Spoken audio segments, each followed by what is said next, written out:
Hello everybody and welcome to Astrology. We're going to run through this full moon coming up in tomorrow. Actually, it's the 2nd of the 4th tomorrow. Time's gone quick. I've been in a different time zone. It's been an interesting few weeks. And it starts on the 2nd of the 4th, 2026 in the cardinal air sign of Libra. And of course, Libra is ruled by the planet Venus. And Venus actually has just ingressed into Aries at the moment, and out of Aries into Taurus, right? Which it sits obviously comfortable in that sign. Venus's Aries is in detriment, and then when Venus transits into the sign of Taurus, then it feels nice, steady, and stable, and very comfortable in that sign. So for those whose lords of their chart is ruled by Venus, then these things are going to come your way, I would say. When I go through all the 12 signs, we'll talk about this kind of stuff. And in terms of Chinese astrology, because obviously I practice this, and the stems and branches change each month, we're still currently in the yin metal rabbit stem and branch combination for the month of March, but in the lunar calendar it kicks over on the 4th, just after Easter, into a yang water dragon month, which is, for those who don't know, the yang water dragon stem and branch combination is connected to what they call one of the commanding pillars, a Phi Kong pillar. So I think it's interesting that that's coming up this month, because I think that, under this lunation cycle, then I think it's going to be quite strong and powerful. Commanding pillars are leadership pillars. The ancient Chinese used to, if someone was born particularly on a Yang Water Dragon day, then they'd make them a commander in an army or a general, right? So it's a very strong leadership pillar, which is interesting. It comes up this month because I think that's another indication for us to take charge and take control of our lives and do the best we can to manifest and create what we need to fulfill our destinies and curriculum.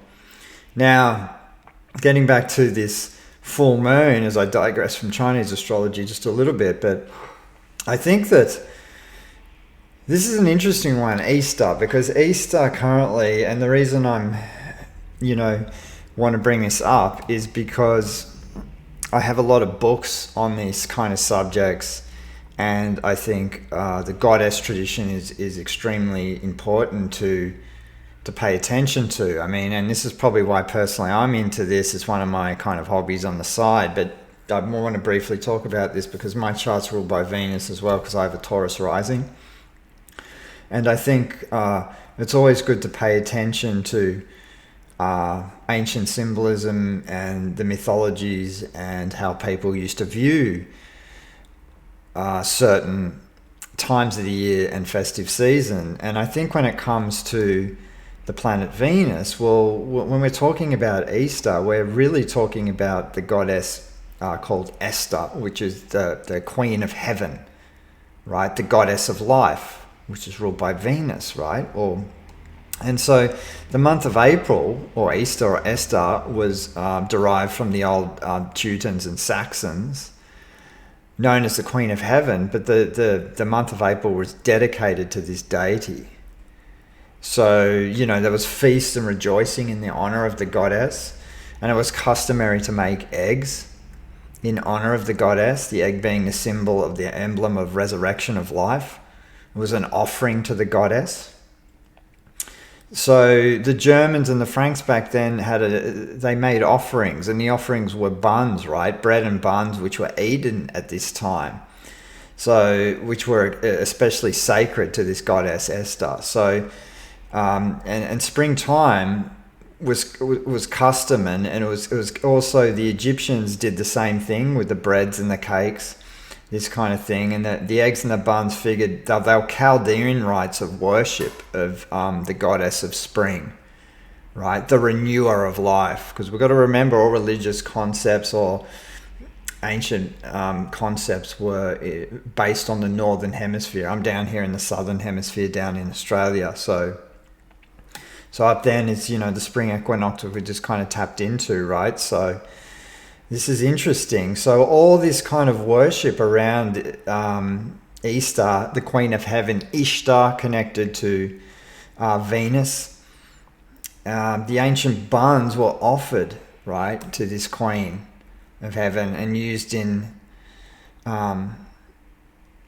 sacrifices and things like this, right? Because a lot of people didn't know that a lot of religious concepts, astrotheology, and then we get into a lot of the roots of religion. A lot of it's all based on sex symbolism. It's based on regeneration and the phallic symbolism and things like this were connected to, they were power emblems of the regenerative force, because ultimately in Taoism, when we talk about this kind of stuff as well, their universe is sexual. And when we get into the work of Wilhelm Reich and his discovery of orgone and all this kind of thing, there's deep connections to all this kind of stuff, which is fascinating, and I've covered this in other topics on my channel. So for those who are new to this kind of stuff, I would get right into that kind of stuff, because I think that it's very, very interesting. But anyway, I'm digressing a little bit, but the Queen of Heaven was connected to Venus, and of course this Libran full moon, of course Libra rules Venus as well, Venus rules Libra as well. So this is why I'm bringing up this goddess concept at this time. And so I think that this moon coming up, right? So as we know, full moons are peak energies. They're also about letting go, releasing and letting go. And obviously the house placement where the moon is where we're going to have to, that's where the spotlight's going to be. And it's the area of our chart just at this point in time where we can release and let go of certain things that where maybe we have been building up from, say, the Libra new moon 6 months ago. And then when it hits into the full moon, it starts coming out and getting released. Or it's a time to let go or release something, or we might come to a peak energy of something that we've been working on at this point in time. So I think generally Libra, as a Libran moon, generally reacts objectively to the environment and all experiences actually, but it has a very strong developed sense of fairness. So they tend to generally think before they act and weigh up, and they have a knack of seeing both sides of things, which can lead to a little bit of indecision, but also can make them very skilled manipulators too, because you can read both sides of things, both sides of the arguments, and then you know how to kind of counteract and come back. But I think there can be an element of indecisiveness to the Libran full moon, but I think Libran moons generally also have a knack for being, what do they call it? They're very good with aesthetics. So the environment and things that they see, they know how to beautify things. And I think people with Libran moons actually make very good feng shui practitioners on that level. So know how to balance and harmonize their home and environment, right? So finding balance and harmonization and polarities is necessary for emotional tranquility for the Libran. And they're mostly eager to please, and they can see other people's point of views, like I said. And they generally not like to be alone in relationships. So they don't like to be alone for too long, because they feel more secure, because the moon's about how we seek security. And this is how, in relationships, right, Libra moons tend to always, they don't like being on their lonesome for too long. Now, this is interesting, this moon, because this moon astrologically is connected to the 3 of Libra, and which connects to the 3 of Swords in the astrological decans. But I always connect the decans to the tarot. So the 3 of Swords is an extremely, if anyone's seen that card in the tarot, it's quite a graphic card with the 3 swords going through the heart.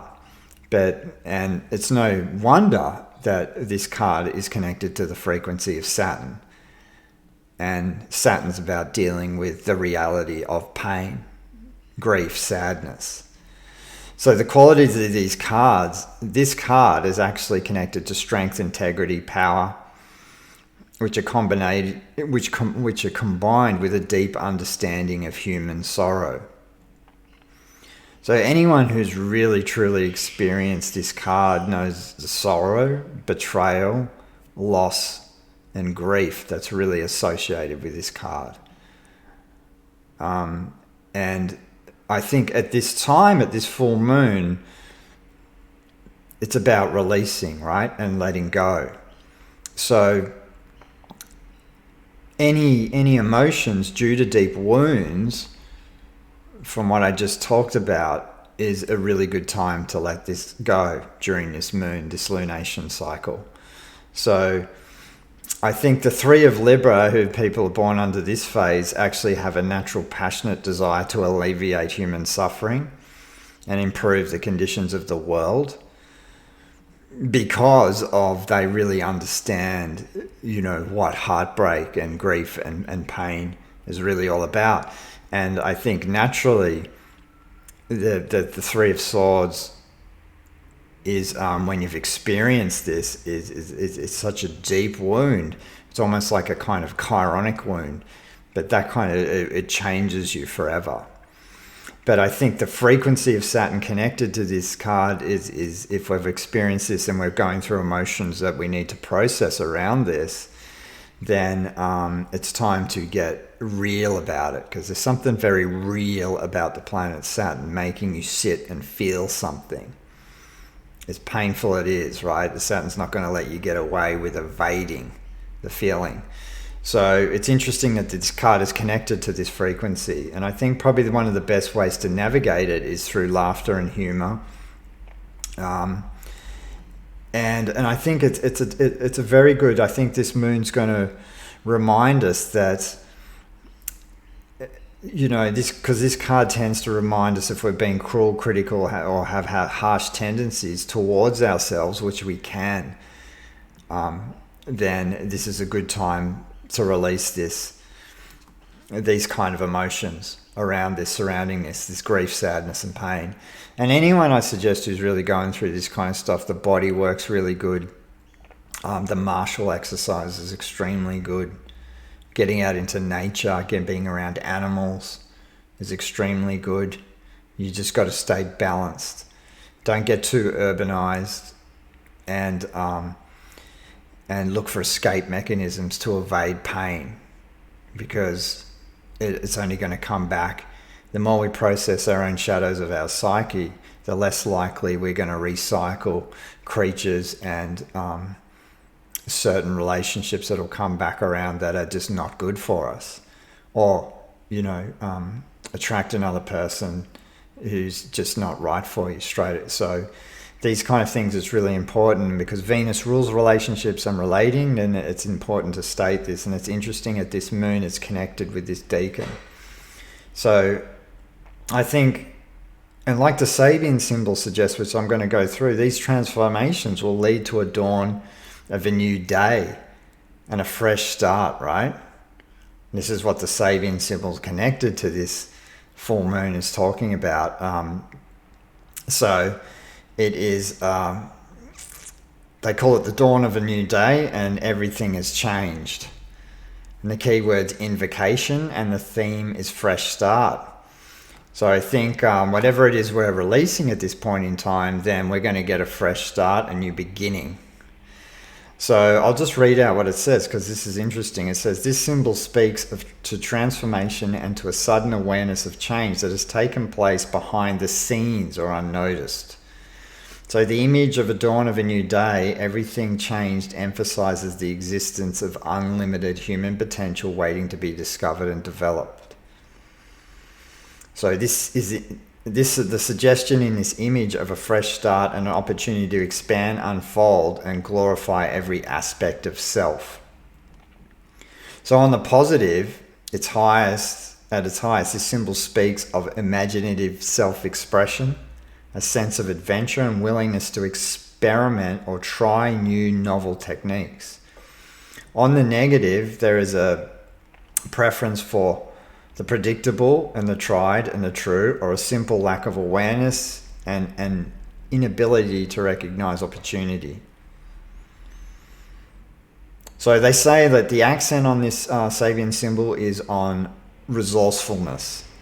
So you may find yourself scrambling to figure out how you're going to handle a situation that changes in a blink of an eye.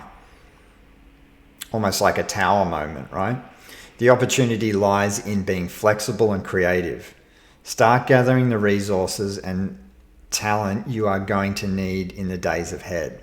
The risk is guard against trying to stop progress, prevent change, or keep things the same forever. It can't be done. So I'd say that this moon is an extremely good time to release any kind of deep, dark grief, sadness that we may have been experienced. And I think particularly in relation to Venus and what it rules in terms of relating to others. So I will go through the 12 rising signs. I just wanted to give people a brief snapshot of what was kind of going on.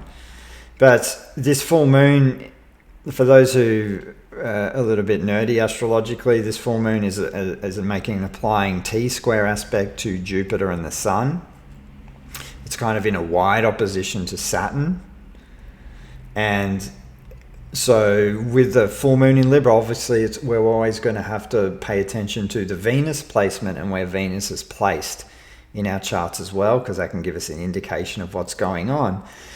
And we want to see how Venus is operating at the moment. So at the time of this moon, it's ingressed into Venus, which is it's comfortable in, but it's also making an applying square to Pluto, right? Which is very interesting.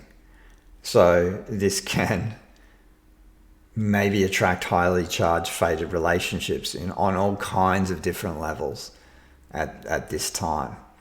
So Venus-Pluto aspects are extremely dynamic, and they can bring in some interesting characters to your life.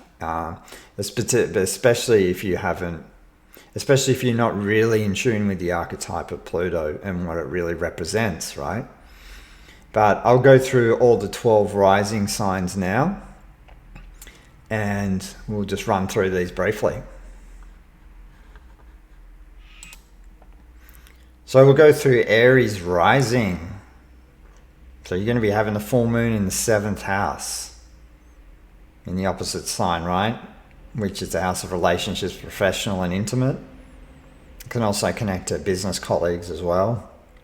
And so this is the peak really of the relationship cycle for you. The spotlight is really on the 7th house. So this can be business collaborations as well as one-to-one relations with therapists as well, because the 7th house can be about this as well. So the T-square from Jupiter from the 4th house to the Sun in the 1st can bring emotional changes on the home front that affect your relationships at this point in time. Venus in the 2nd can bring issues to do with finances, self-esteem during this full moon. And because it's squaring Pluto in the 11th, right, this can test your self-esteem when it comes to social networks, but also you won't have time for superficial relations as well. So just watch your projections into the social environment as well, as I might add. But it's a time to release issues that have had to do with self-esteem. And if you're single, it's a good time to put yourself out there to attract a partner as well. And also, if you're in a committed relationship too, then your partners can kind of give more with Venus in the 2nd in Taurus. So it's a very kind of giving sign. And want to spend money on you or vice versa. But I think ultimately, right, relationships can really deepen at this time with this Pluto-Venus connection. Taurus is going to be having the full moon in the 6th house, and Venus is the lord of your charts, Taurine, so pay attention, because it is interesting to note that obviously this house is connected to service, daily routines, pets, and health. And so this full moon can be about releasing old habits to do with health, or handling your daily workload that haven't been kind of beneficial for you at the moment. So it's a time to have a look and release certain things that aren't serving you, especially on the health level, because Libra rules the kidneys or the adrenals. And if we're out of balance and we've been working too hard, it can affect, from a Chinese medical point of view, the kidney yang, which is the adrenals. And this in turn can connect to lower back issues.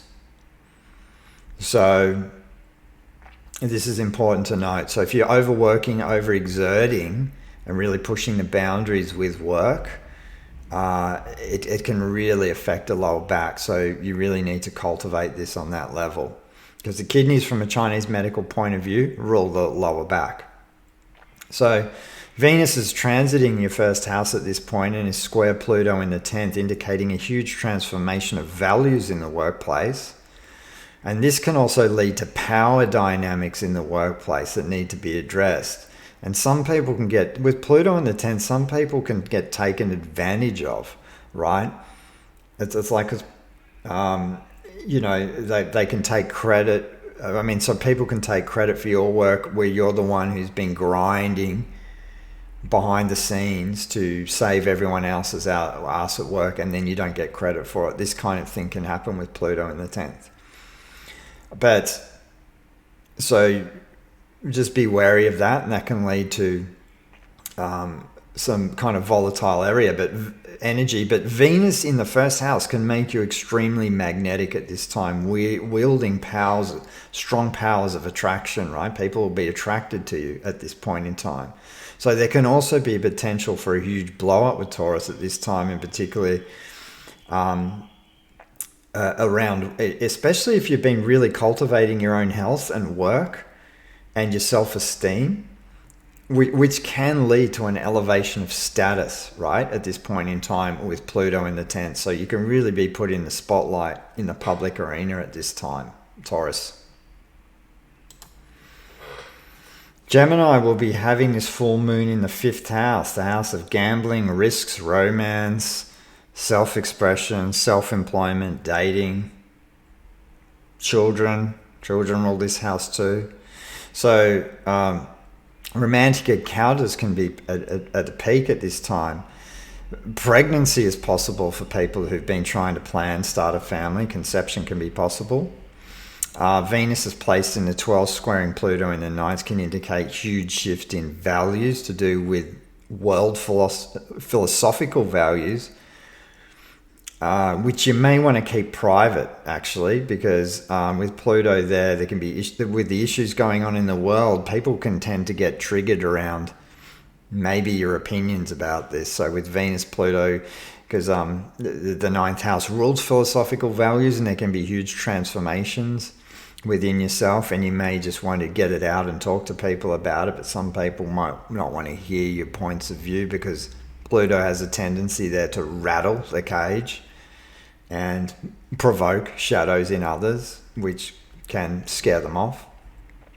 But Venus in the 12th can also indicate keeping your romantic endeavors secret.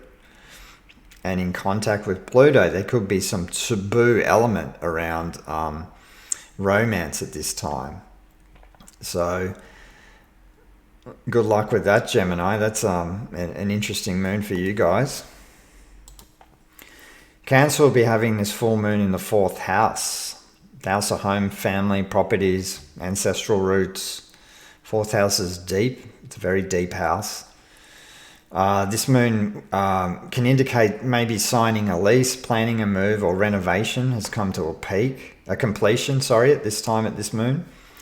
Venus is transiting your 11th house, squaring Pluto in the 8th, which may cause some volatility in social dynamics.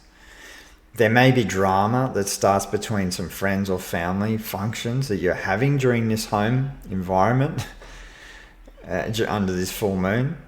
The connection with Venus ruling this full moon in connection with Pluto can lead to transformations within your living arrangements. So Libra rules ascetics, and especially moon, I just want to say this, Libra rule, like I was saying earlier on, Libra rules ascetics, and especially moons in Libra can lead you to want to, at this point in time, to beautify your living arrangements. But it can also be extremely good time to use feng shui to harmonize your living arrangement, and which can help ease tensions, right, that you may be feeling within family dynamics at this point in time. Leo will be having this full moon in the third house, the house of communication, siblings, short journeys to do with networking, podcasting, and gadgets, websites. Any kind of connecting via technology and writing, this kind of thing. So the T-square from Jupiter in the 12th house to the Sun in the 9th house can indicate foreign travel, with the Sun in opposition to the 9th. Venus is currently in the 10th house, right, squaring Pluto in the 7th. So this can suggest harmony kind of in the work environment, because Venus is in there. But it can also develop along the side deep relationship tension that's hard to kind of ignore at this point in time. So this type of energy that's going on with Pluto squaring Venus from the 7th can really, this type of energy will require deep honesty, and otherwise there will be power plays that can come to the forefront, and jealousy and manipulations. Really kind of controlling behavior can really start coming up at this point. So you just want to be extremely mindful of this. But I think for the Leo, also the websites, media, podcasts, or any projects on that level that you've actually been doing will really, it's a really good time to bring it out and help get your business up and running. On the tech side of things can be a really good time for this kind of thing, launching new websites, podcasts, and this kind of thing. Virgo will be having this full moon in the 2nd house, the house of inner resources, finances, and how we value ourselves. So this can be a time to reap the benefits financially through inheritances, tax refunds, or joint finances with others. Venus is currently transiting the 9th house, which can indicate money streams through teaching, publishing, international connections, or travel. The 9th house is the house of marriage, so there could be wealth that can come in from marriage. Venus square Pluto from the 6th can be transformation of philosophical values that you will learn to apply during your daily routine. So you bring your philosophical values out into your day-to-day life. Earning powers can increase through collaboration with others, with Jupiter aspecting the moon from the 11th and the T-square to the Sun in the 8th, of joint resources with others. And here we've got Libra. This is your moon, because the full moon is in the 1st house, the house of self-identity, immediate environment, and self-expression. So the opposition to the Sun will reflect back what is going on in your relationships, that being professional and intimate, with the Cancer on the cusp of the 10th house, which the moon rules, shows that you're in the spotlight's going to be on you, particularly at work, out in the work arena. So the moon's in a T-square with Jupiter in the 10th, and to the Sun from the 7th, sorry. This can reveal relationship challenges that affect your public profile, right? Or at least put pressure on you professionally, as work can be busy, affecting your personal relationships. So Venus is the lord of your chart, transiting the 8th, squaring Pluto in the 5th. So there can be powerful, dynamic, intimate relations going on for you at this time. But obviously, this can lead to drama, especially if your emotional needs are not getting met at this time. So just make sure, I think with anything Pluto-Venus connections, it's just really important to connect your values, your true, deep, inner core values And then you won't get rattled so much in terms of relating to others, particularly in intimate relationships. Scorpio will be having this full moon in the 12th. The house of spirit, rest, sleep, and the collective unconscious. It's also the house of self-undoing and karmic patterns. So this full moon will bring the spotlight onto your psyche. So dreams will reveal important information, because it's the house of sleep, especially in regards to relationships. Venus in the sign of Taurus in your 7th of relationships, indicating if you're single, it is possible for someone to come your way. Venus is squaring Pluto from the 4th, which can give rise to power plays within the home environment or family issues that are affecting your relationships at this time. There can also be pressure from family members, whether you're wondering whether you're ever going to meet someone or not if you're single. But there can be subconscious power plays that can be brought up in relationships that will stir deep hidden emotional factors that are called to be healed at this time. So if the issues arise for you at the time of too confronting, right, particularly in this moon, because yours is in the 12th, which is a really deep arena, it's very, just honor it. And the moons in the 12th demand a lot of time, alone time, rest, retreat. And if you're really struggling on the psychological level, that's when you consult the divination arts, right? Because this is what the 12th house demands. Be creative with understanding your unconscious patterns. Use things like tarot, astrology, these kind of things, right? To connect more archetypally to your own emotional patterns that can get revealed. The shadow can get revealed because the spotlight is on the moon in the 12th.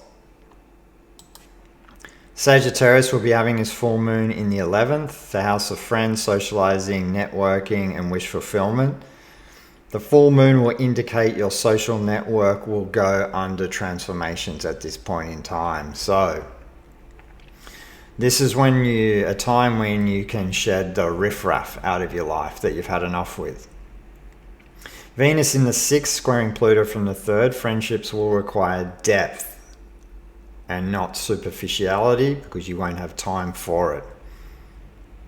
Your personal values within groups and social circles will change, as well as friends. So you might cut a lot of friends out, and you may introduce others. But introducing others, these people will have to be right on your level psychologically at this point in time. You can also experience power dynamics in social circles, which will lead to greater understanding of yourself for this moon. The opposition to the sun in the 5th, along with personal planets, shows activity with children. It could be, for those who've got kids, a lot of activity going on can weigh you down at this point in time, particularly with Saturn going on in that house too. Saturn in the house, the 5th house, you can get very serious. You can take life very seriously. But it also can be a time too when, under this full moon cycle, where you really have to focus on disciplining your children. Full moon in Capricorn is in the 10th house. The house of career, relationship status, and public image. Professional relationships are at a peak right now, so you could be a little bit of a superstar, particularly if you've been putting in good, honest time, authentic time to developing yourself professionally. There can be a lot going on in the home because the sun's going to be in opposition to the 4th to the moon. So big things can happen at the work with challenges on the home front.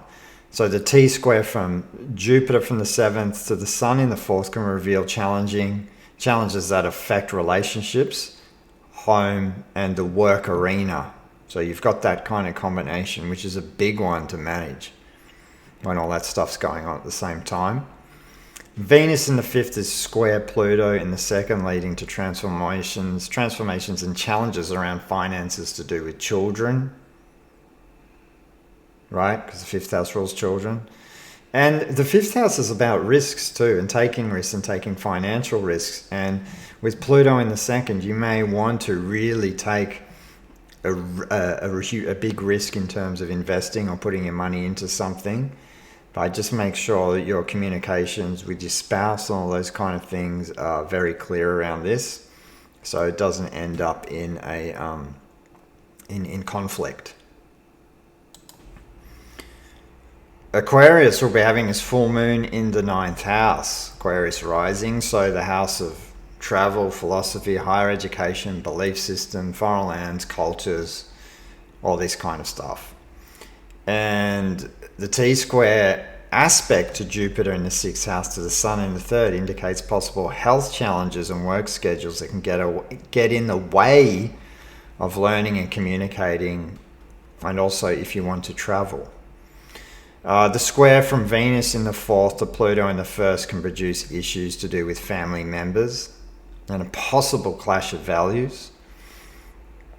This can be a deep time of change when Pluto enters the 1st, and particularly when Pluto's transiting the 1st house. So you guys have had a pretty rough ride, actually, because for a long time you've had Pluto transiting the 12th house, and when it comes over to the ascendant, depending on what degree is, when it clicks over to the 1st, you don't see the world the same through the same lens as you have before.